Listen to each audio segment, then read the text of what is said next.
আসসালামু আলাইকুম। এসএসসি পরীক্ষার রেজাল্ট 2024-এ আপনারা কিভাবে বোর্ড চ্যালেঞ্জ করবেন? অর্থাৎ আপনারা অনেকে আছেন যে অল্প একটু নাম্বারের জন্য যারা এ প্লাস বা গোল্ডেন এ প্লাস পাননি, অথবা আপনার কাঙ্ক্ষিত যে রেজাল্টটি সেই রেজাল্টটি পাননি। আপনার পাওয়ার কথা ছিল এ গ্রেড, কিন্তু আপনি পেয়েছেন বি গ্রেড বা এ মাইনাস। এই জাতীয় কোনো যদি আপনার চ্যালেঞ্জ করার ইচ্ছা থাকে যে আমি না, এই রেজাল্টটি আমার হয়নি বা আরও আমি নাম্বার বেশি পাবো, এরকম আশঙ্কা থাকলে অবশ্যই আপনি বোর্ড চ্যালেঞ্জ করতে পারেন। তো বোর্ড চ্যালেঞ্জ করার আগে একটা বিষয় জেনে রাখা ভালো যে বোর্ড চ্যালেঞ্জ করলে কিন্তু আপনার খাতা পুনর্নিরীক্ষণ, অর্থাৎ একবারে নাম্বার যেই দিয়েছেন সেইভাবে কিন্তু যাচাই করা হয় না। এখানে 4টি বিষয় মূলত যাচাই করা হয়। কী কী বিষয় যাচাই করা হয় এটিও আপনি আজকের এই ভিডিও থেকে জানতে পারবেন, এবং কিভাবে আপনি ঘরে বসে নিজের মোবাইল ফোনের মাধ্যমে আজকে এই বোর্ড চ্যালেঞ্জের জন্য আবেদন করতে পারবেন এবং কত তারিখ থেকে কত তারিখ করতে পারবেন, এই সমস্ত বিষয় আজকের এই ভিডিও থেকে জানতে পারবেন।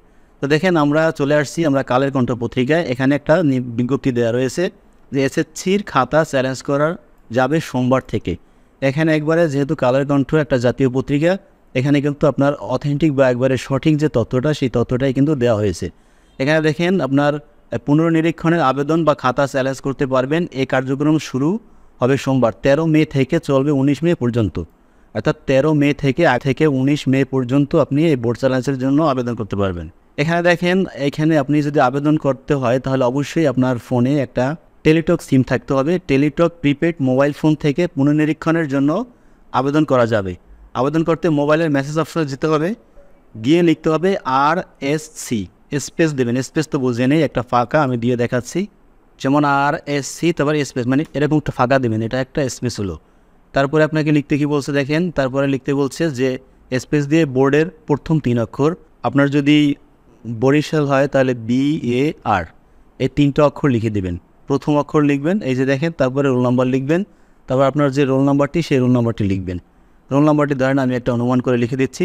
দেওয়ার পরে এরপরে আপনি একটা স্পেস দিবেন। আবার স্পেস দিয়ে আপনি লিখবেন আপনার বিষয় কোড, অর্থাৎ আপনার কোন কোন সাবজেক্টের উপরে আপনি চ্যালেঞ্জ করতে চান। সব সাবজেক্টের উপরেই কি চান, নাকি 2টা সাবজেক্টে চান, নাকি একটা সাবজেক্টে চান, সেইটা আগে আইডেন্টিফাই করবেন।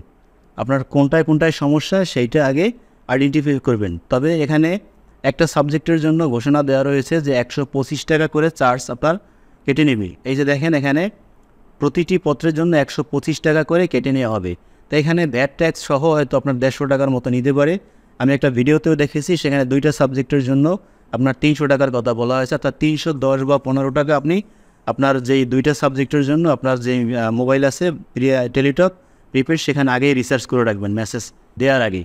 দেখেন RSC স্পেস, তারপরে আপনার যে বরিশাল বা বোর্ড, যে কোনো বোর্ডের প্রথম 3 অক্ষর, তারপরে স্পেস দিয়ে রোল নাম্বার, তারপর লিখবেন বিষয় কোড। এখন বিষয় কোড যদি আপনার 2টা হয়, যেমন আমার বিষয় কোড যদি 2টা, আমি এই ধরেন একটা বিষয় কোড, তারপরে কমা দিবেন, কমা দিয়ে আবার স্পেস দিয়ে আবার একটি লিখে দিবেন।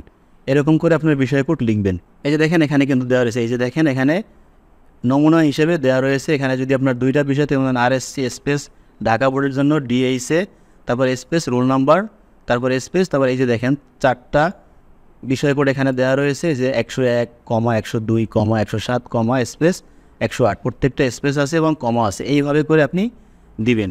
দেওয়ার পরে মেসেজটি সেন্ড করবেন হচ্ছে 16,222-এ। তো সেন্ড করার পরেই আপনার ফিরতে একটি SMS আসবে, যেই SMS-এ আপনাকে দেখেন কত টাকা কেটে নেওয়া হবে তা জানিয়ে দেওয়া হবে এবং একটি পিন নাম্বার দেওয়া হবে। খেয়াল করবেন, আপনার কত টাকা কাটবে সেইটা ওই SMS-এর মাধ্যমে আপনাকে জানিয়ে দেওয়া হবে, এবং ওই SMS-এ একটা পিন নাম্বারও আপনাকে দেওয়া হবে, যে পিনটি আপনার প্রয়োজন হবে, এবং কত টাকা, 3 টাকা তো অবশ্যই দরকার হবে। দেখেন, এই মেসেজটি দেখার পরে যদি সম্মত থাকেন আপনি যে হ্যাঁ আমি চ্যালেঞ্জ করবো এই টাকা খরচ করে, তখন আবার দেখবেন এই মেসেজ অপশনে যাবেন, ওই টেলিটক সিম দিয়ে RSC লিখবেন, স্পেস দিবেন, ইয়েস লিখবেন। যেমন এখানে আমি আবার একটু দেখাই, নিচে দিয়ে যেমন RSC স্পেস, তারপরে ইয়েস লিখবেন, YES, তারপরে দেখবেন স্পেস, তারপর যে আপনার পিনটা দেবে সেই পিনটা লিখবেন। পিনটা লেখার পরে আপনি আবার স্পেস দিয়ে আপনার যেই ফোন নাম্বারটি ওখানে দিতে চান নাম্বারটি আপনি দিয়ে দেবেন। ধরুন আমি অনুমান করে একটা নাম্বার দিয়ে দিলাম, এটা সম্পূর্ণ কাল্পনিক, কারোর সাথে 2-1টা কমাই দিই, কারোর সাথে মিলে যেতে পারে। একটা নাম্বার ধরুন আমি দিয়ে দিলাম, দেওয়ার পরে লিখে দেখেন সেন্ড করবেন হলো আবার 16,222 নম্বরে। তাহলে কী লাগলো, যে ফল পুনর্নিরীক্ষণের ক্ষেত্রে একই SMS-এর মাধ্যমে একাধিক বিষয়ের জন্য আবেদন করা যাবে। ওই যে এরকম অপশন করে তাহলে কিন্তু আপনার হয়ে গেল আবেদনটি পড়া, অর্থাৎ আপনি যে সম্মত আছেন এবং কোন কোন সাবজেক্টের উপরে আপনি পুনর্নিরীক্ষণ করতেছেন বা চ্যালেঞ্জ করতেছেন সেটার আবেদন কিন্তু এই প্রসেসের মাধ্যমে আপনার কমপ্লিট হয়ে গেলো। এই প্রসেসটির মাধ্যমে প্রিন্টিং দিয়ে কমপ্লিট হয়ে গেলো এবং টাকাও আপনার কেটে নেবে। এরপরে দেখেন যে আপনার জানা দরকার যে কোন কোন বিষয় আসলে আপনার খাতা নিরীক্ষা করবে। দেখেন পুনর্নিরীক্ষণের খাতায় 4টি বিষয়ে দেখা হয়। শিক্ষা বোর্ডের কর্মকর্তারা জানান, এখানে কিন্তু অনুমান করে লেখা হয়নি। শিক্ষা বোর্ডের কর্মকর্তারা আমাদের যে কালের কণ্ঠে পত্রিকার সাংবাদিক ভাইদেরকে জানিয়েছে যে পুনর্নিরীক্ষণ করলে একজন শিক্ষার্থীর খাতা আবার মূল্যায়ন করা হয় না। অর্থাৎ খাতায় কোথায় কোন প্রশ্নে কত নাম্বার পেয়েছেন সেই নাম্বার সঠিক দেওয়া হলো কি না ওইটা মূল্যায়ন করা হয় না। তবে যে 4টি বিষয় দেখা হয় সেইগুলো কি, যে উত্তরপত্রের সব প্রশ্নের সঠিকভাবে নম্বর দেওয়া হয়েছে কি না, অর্থাৎ আপনি প্রশ্ন 5টি লিখছেন, আপনার ভুলে 4টি প্রশ্নের নাম্বার দিল কি না। তারপরে প্রাপ্ত নম্বর গণনা ঠিক রয়েছে কি না, প্রাপ্ত নম্বরও ওএমআর শিটে ওঠানো হয়েছে কি না। ওএমআর শিটও তো আপনারা জানেন যে আপনার যে পরীক্ষার রেজাল্ট এটা ওএমআর শিটে উঠানো হয়, সেটা ঠিকভাবে উঠে গিয়েছে তাকে যিনি উঠিয়েছেন তিনি ভুল করেছে।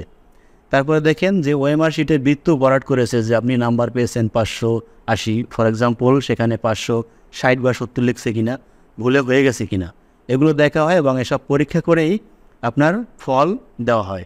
এই 4টি জায়গায় কোনো ভুল হলে তা সংশোধন করে নতুন করে ফল প্রকাশ করা হয়। তবে এখানে দেখেন বোর্ড চ্যালেঞ্জ করলে আপনার ভয়ের কোনো কারণ নেই। আমরা বিগত দিনে যতগুলো বোর্ড চ্যালেঞ্জ করেছে আমরা দেখেছি, সেখানে কিন্তু আমাদের কারো নাম্বার কমছে এরকম কোনো রেকর্ড কিন্তু আমি এখনও শুনি নাই বা আমরা জানি না। তবে চ্যালেঞ্জ করার পরে রেজাল্ট আপগ্রেড হয়েছে, অর্থাৎ যিনি একটুর জন্য এ প্লাস পায়নি সে এ প্লাস পেয়েছে, যিনি একটুর জন্য গোল্ডেন পায়নি সে গোল্ডেন এ প্লাস পেয়েছে, এরকম কিন্তু ঘটনা বিগত দিনে ঘটেছে। সো আপনি নির্দ্বিধায় আপনি যদি মনে করেন যে না আপনার এই সাবজেক্টটি পরীক্ষা ভালো হয়েছে কিন্তু নাম্বার কম পেয়েছেন, তাহলে অবশ্যই আপনি চ্যালেঞ্জ করতে পারেন। তো আশা করি ভিডিওটি থেকে উপকৃত হয়েছেন। যদি কোনো বিষয় আবার জানার থেকে কমেন্টস করে জানাবেন।